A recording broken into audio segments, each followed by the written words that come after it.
Ésaïe, chapitre 38. En ce temps-là, Ézéchias fut malade à la mort. Le prophète Ésaïe, fils d'Amoz, vint auprès de lui et lui dit : Ainsi parle l'Éternel, donne tes ordres à ta maison, car tu vas mourir et tu ne vivras plus.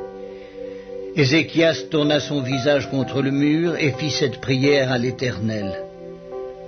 Ô Éternel, souviens-toi que j'ai marché devant ta face avec fidélité et intégrité de cœur, et que j'ai fait ce qui est bien à tes yeux. Et Ézéchias répandit d'abondantes larmes. Puis la parole de l'Éternel fut adressée à Ésaïe en ces mots : Va et dis à Ézéchias, ainsi parle l'Éternel, le Dieu de David ton père. J'ai entendu ta prière, j'ai vu tes larmes. Voici, j'ajouterai à tes jours 15 années.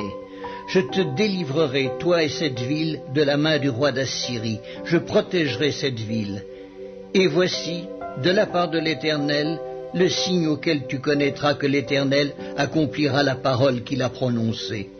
Je ferai reculer de 10 degrés en arrière avec le soleil l'ombre des degrés qui est descendue sur les degrés d'Akaz. Et le soleil recula de 10 degrés sur les degrés où il était descendu. Cantique d'Ézéchias, roi de Juda, sur sa maladie et sur son rétablissement.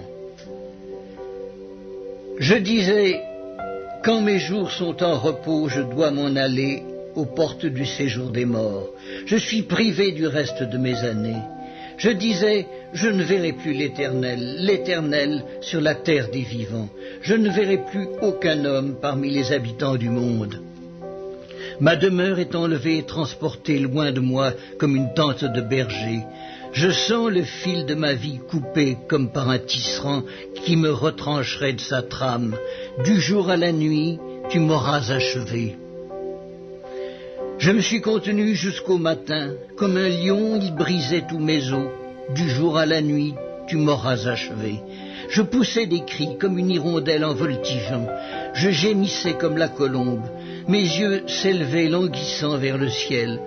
Ô Éternel, je suis dans l'angoisse, secours-moi. Que dirais-je ? Il m'a répondu et il m'a exaucé. Je marcherai humblement jusqu'au terme de mes années, après avoir été ainsi affligé. Seigneur, c'est par tes bontés qu'on jouit de la vie.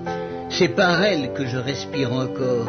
Tu me rétablis, tu me rends à la vie. Voici, mes souffrances mêmes sont devenues mon salut. Tu as pris plaisir à retirer mon âme de la fosse du néant, car tu as jeté derrière moi tous mes péchés. Ce n'est pas le séjour des morts qui te loue, ce n'est pas la mort qui te célèbre. Ceux qui sont descendus dans la fosse n'espèrent plus en ta fidélité.